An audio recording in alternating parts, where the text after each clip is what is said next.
La prostitution des filles aujourd'hui a commencé d'abord par certaines mères. Et le banditisme, la voyoucratie a commencé par certains papas. Et je le répète, je dis, la prostitution de certaines filles a commencé par certaines mères et le banditisme des garçons a commencé par certains papas.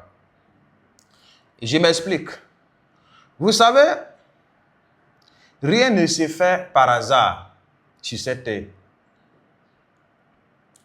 Pourquoi je dis le banditisme ou la prostitution de certaines filles a commencé d'abord par les mamans et le banditisme des garçons par les papas? Vous savez, on t'appelle père aujourd'hui. Quand tu es prêt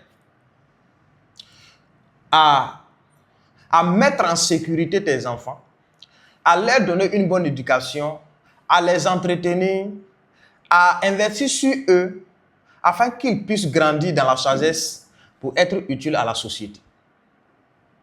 Et on t'appelle aujourd'hui mère.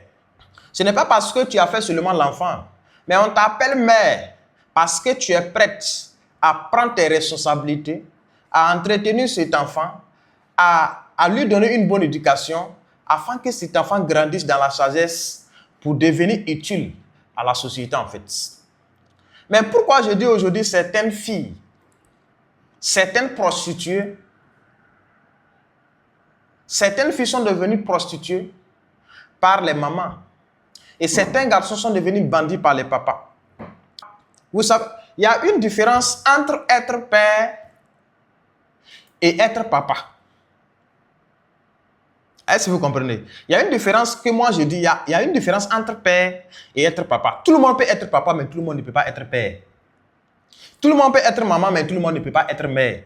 Et celui que j'appelle père, c'est celui-là même qui prend sa responsabilité de mettre un enfant au monde pour entretenir cet enfant, pour accompagner cet enfant, pour mettre cet enfant à sécurité, à l'abri, pour que cet enfant puisse grandir dans la sagesse pour servir l'humanité, pour être utile à la société en fait. Mais celui que j'appelle papa, c'est celui qui fait un enfant pour qu'on dise qu'il a un enfant. Le reste, basta. Le reste, il s'en fout. De toutes les façons, tout le monde sait qu'il a un enfant. Vous pensez qu'entre ces deux personnes-là, c'est l'enfant de qui va réussir?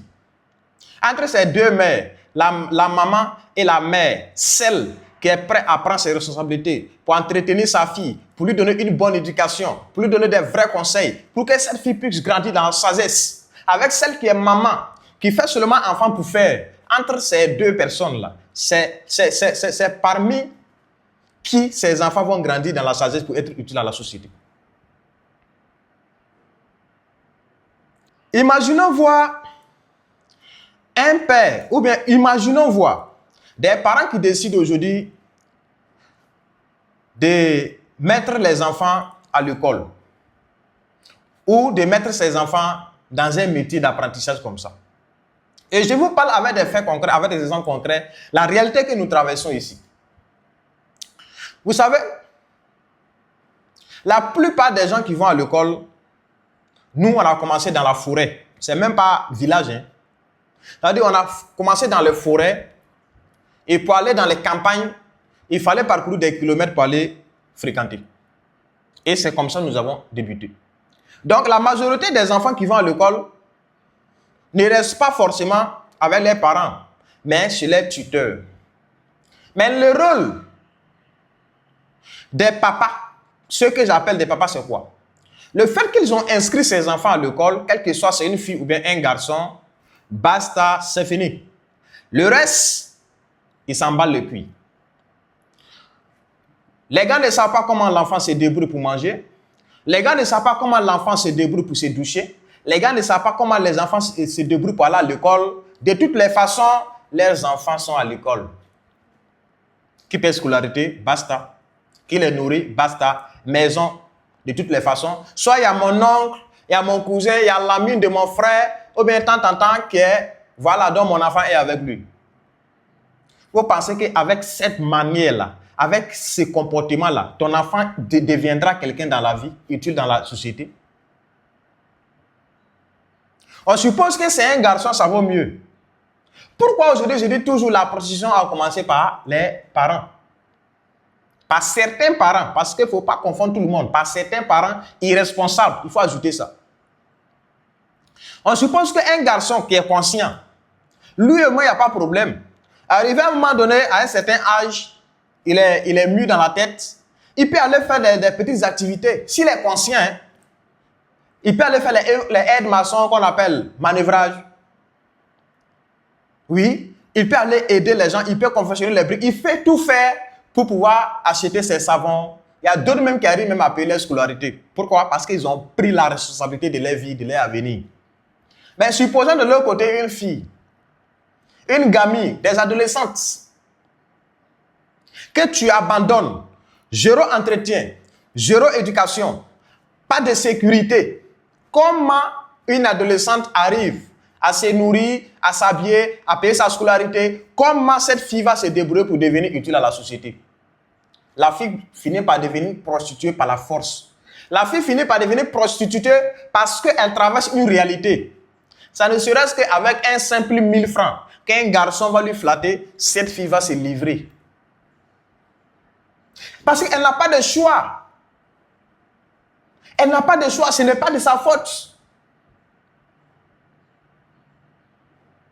Et les parents ne demandent même pas de savoir qu'est-ce que mon enfant devient, comment mon enfant se nourrit, comment mon enfant dort, comment mon enfant va faire pour qu'elle devienne, pour être utile à la société. Ces papas irresponsables ne posent même pas une question de savoir tout ça. De toutes les façons, ils ont un enfant. Point barre, c'est tout. Et le manque, l'absence des bonnes mères auprès de ses enfants pousse ses enfants à se livrer à des mauvaises pratiques.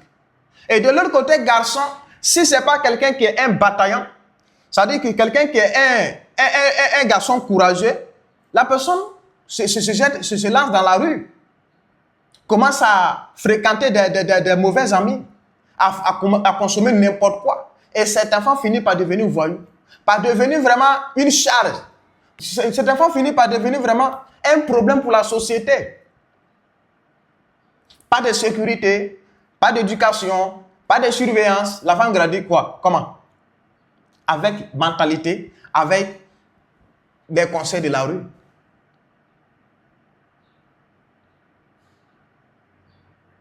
De l'autre côté, maman, tu sais que ta fille est là. Elle ne fait rien. Mais tu vois la fille souvent, peut-être elle vient à la maison avec des petits cadeaux. Tu vois que le comportement a commencé à changer. Elle commence à bien s'habiller, à se stresser avec à se stresser, à mettre des mèches. Toi, une bonne mère qui connaît ton enfant, qui sait que celle-là, c'est ma fille, je veux qu'elle soit utile pour la société. La première question que tu vas demander à celle-là, je ne t'ai pas de donner de l'argent, où tu as eu cet argent pour faire tout ça. Mais comme elle-même, elle est irresponsable, elle fuit sa responsabilité, est-ce qu'elle ne cherche même pas à ce que sa fille même commence à lui donner aussi les petits cadeaux? Vous voyez comment c'est très dangereux? Vous voyez comment la fille finit par être même encouragée par sa propre mère dans la prostitution? Ah, ma fille, je sais que tu as commencé, hein, mais il faut bien faire. Hein. Voilà, tu comprends? Il faut bien faire. Hein. Voilà, moi je t'ai mis au monde là, c'est pour que tu s'occupes de moi. Ta fille doit s'occuper de toi, ce n'est pas dans la prostitution. Ce n'est pas dans l'argent des garçons qu'elle va, on la donne là. Ce n'est pas dans ça, elle doit te nourrir en fait. Chaque parent doit assumer sa responsabilité. Chaque parent doit faire de toi ce que son enfant devient utile dans la société. Peace and love, je vous aime. On est ensemble.